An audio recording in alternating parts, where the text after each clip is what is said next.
The Arochukwu Kingdom actually set about transforming itself into a military confederacy.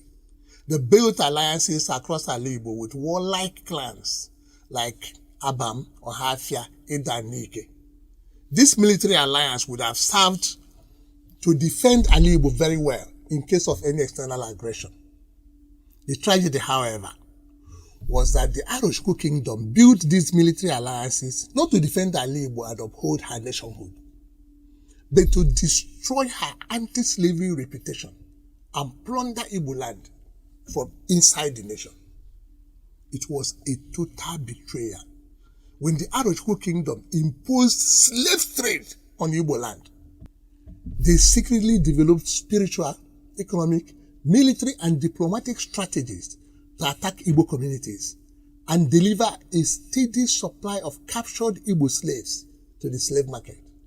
They achieved this by marrying into influential families and establishing kinship ties in autonomous Igbo communities, which then helped them secure alliances with powerful members of the communities.